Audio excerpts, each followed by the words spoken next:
Peace is a lie. That is what the Sith believe. They promise power. Now they wield it. We face the greatest Sith in generations. They must be stopped.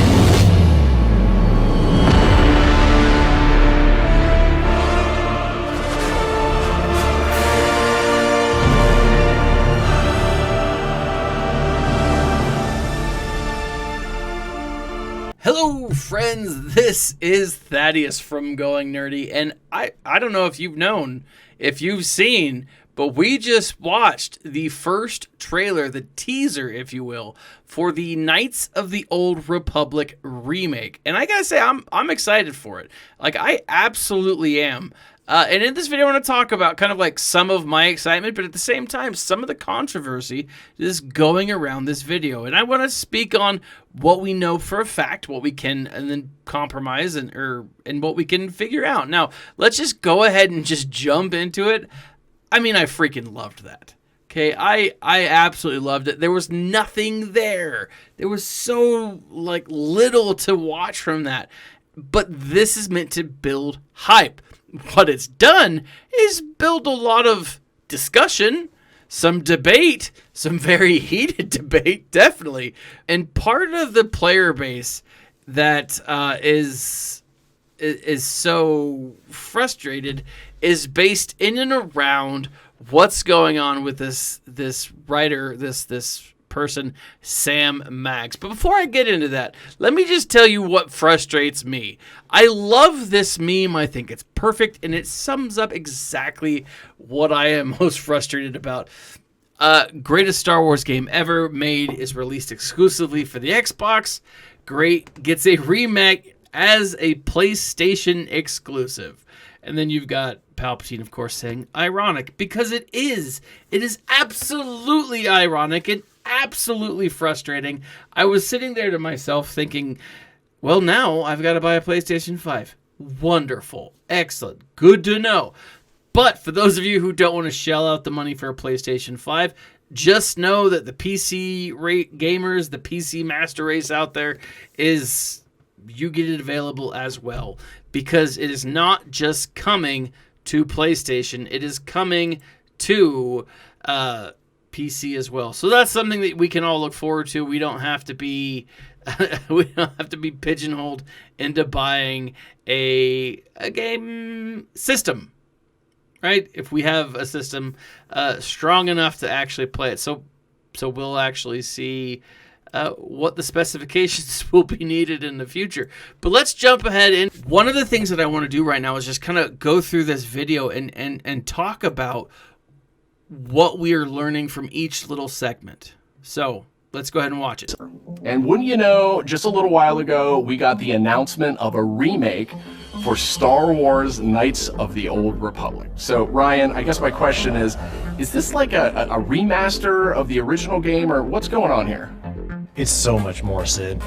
This is a complete remake of this beloved Star Wars story.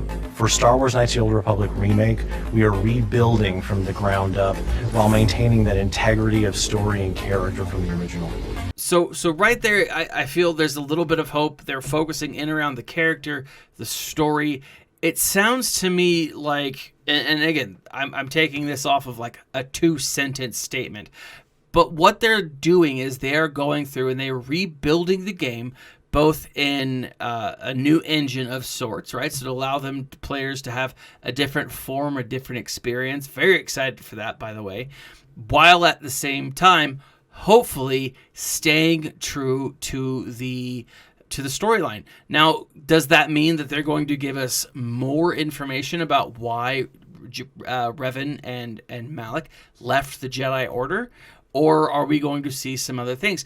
I think it's very possible we could see more of that and a much longer, much more broad game. So Ryan, how much of a remake are we talking about here? I mean, is this updating some graphics, adding some higher resolution modes? You know, the original Star Wars Knights of the Old Republic is a true classic and one of our favorite Star Wars stories ever. We want to honor that original story and make it as impactful for players today. In terms of the visuals, we have an opportunity to present this story with a much higher level of fidelity than was possible in the past, while making sure that we're being authentic to what players loved about that original game. So again, the idea of staying true to its roots and while at the same time telling a robust, excellent story. Now, what does that mean? There's a lot of stuff here, because Star Wars: The Knights of the Old Republic was a game-changing RPG for RPGs, for role-playing games as a whole. And if they're going to try to stay true to those roots, then they're absolutely going to hopefully tell a story using similar mechanics or using a storyline that is similar, because that's what people connected to. It wasn't the gameplay, it was the story that people connected to. So we know Aspire from bringing classic Star Wars games to modern consoles. But this is a much bigger project than anything the studio's tackled before. So what can you tell me about the team behind the game? You're absolutely right. While Aspire has enjoyed a great relationship with Lucasfilm Games through our work bringing classic Star Wars games to new audiences on modern platforms, this project is on a completely different level to anything we have done before. That's why we knew we had to assemble the right team to do this project justice. We put together a team full of industry veterans from fan-favorite RPGs, even including the original Star Wars Knights of the Old Republic. It has been a really rewarding experience to assemble such a talented team to bring back an epic game.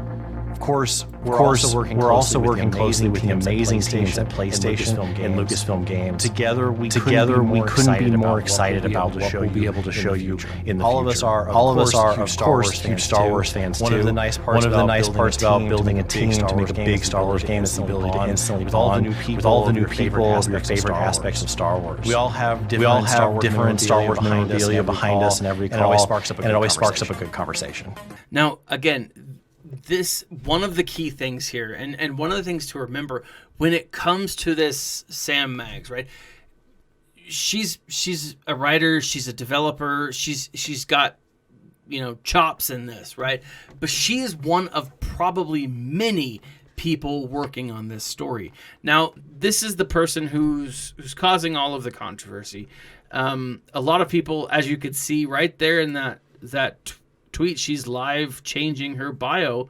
I write games, books, and comics. Next, Knights of the Old Republic remake, right? So a lot of people are upset by this because this is some of the stuff that Sam has come out and said. Now, from what I can understand, this specific tweet is not necessarily...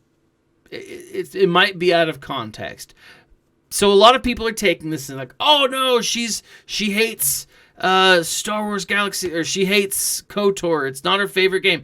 Well, no, just because it's not her favorite game doesn't mean she hates it, right? It's just not her favorite. And a lot of people are taking that. Now, the real concern for a lot of other players is the fact that Sam Maggs is a very outspoken, very lady, especially when it comes to the patriarchy. She does not like men in charge, and that's a problem for her. And what people are most afraid of is this person who has said at one point that she was not a fan of the game, or that that KOTOR was not her favorite game, is now on the team. The real thing to know about this is she is just one member of the team. She is a member who is working on KOTOR, sure, obviously, but she is not the lead writer. That position goes to someone else by the name of Courtney Wood. Now, it is my belief, my hope, that when they take this story, they're going to remake it by maybe adding some fleshed out parts to the story that didn't have as many opportunities to be told. Instead of summarizing that we're leaving the Jedi Order, because I'd love to see that as part of it, right? See their fall and then their eventual rise back to the Lord of the Sith. See their training into the Sith ways, right? See them absolutely bash the ever-living crap out of the Mandalorians. Now, that brings me to my next point.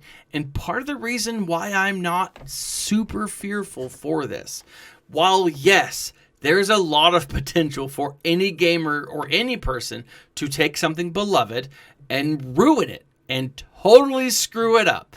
I'm not going to point any fingers, but there's definitely abilities for that to happen when you take something that's beloved and you change it for a new audience. Here's the key, though. What are the Revan and Malak connected to? Why did they leave the Jedi Order in the first place? The answer is the Mandalorian Wars.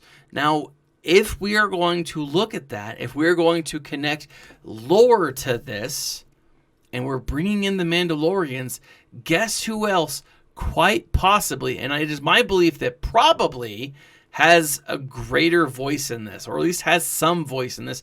That is right, Dave Filoni. If you jump over to the Star Wars Lucasfilm Leadership Board, right, what does Dave Filoni do? Oh, yeah, that's right. He's the executive producer. He's an executive creative director. So I don't know what his job titles are or what that specifically entails, but it is my belief that he's working with these people to tell the story. Now, if the great one here, botches it, I don't know. We'll see. But I don't think they're going to let Aspire or anyone else, Lucasfilm Games, or Lucasfilm Games, screw this up because it's connected to the Mandalorian, right? And what is Jon Favreau and Dave Filoni doing right now? They're creating a Mandalorian lore. Now, what is the opportunity for KOTOR, this remake, to do? It allows Douglas Riley, who is the executive VP over there at Lucasfilm Games, to tell the story of the Mandalorians that really branches out. So I'm very hopeful for this. But again, yeah, it's a little scary. There's a lot of potential here for screw ups. While at the same time, I'm going to hold my reservations, right? We saw a 45-second teaser, right? It is going to be hard for anyone to win anyone over in those 45 seconds. I'm excited about it. I'm a little nervous about where the direction is going, of course, but I'm going to be nervous about any game that I like being remade, or anything that I like being remade. But I'm going to wait until I see a little more proof and a little more storyline, because right now the sky's the limit. We'll see what happens. But what do you guys think? Are you excited? Are you nervous? Are you freaked out? Were you excited and all of a sudden your excitement turned to fear? I don't know. I will say one thing I am excited for is, if you guys haven't checked this out, the Unreal Cinema is someone has taken this group here, this channel here has taken KOTOR and they've redeveloped it using different mechanics, different tools. This is what we see by people who are not game industry people. This is a passion project, okay? And we know that there are some passion projects out there that have done a lot better than, the projects, the ultimate project itself. But this is awesome. If this is what we're getting from fans, we better damn well get something way better from Aspire, from the people involved. That is my hope. And I'm going to hold on to that until I see otherwise, guys. But let me know what you guys think. This has been Thaddeus from Going Nerdy. Like, subscribe, share. Check out the links in the section below. I am currently running a fundraiser for an after-school Dungeons and Dragons program. I'm trying to raise $800 so that my students can play D&D every week after school. And I just need some supplies. If you want to help me, that'd be great. You can donate in the link below, or you can actually submit, or you can share this link to people across the world on social media, whatever, Anything to help me out would be huge. Let me know what you guys think. This has been Thaddeus from Going Nerdy. Like, subscribe, share, and as always, my friends, smile and stay nerdy.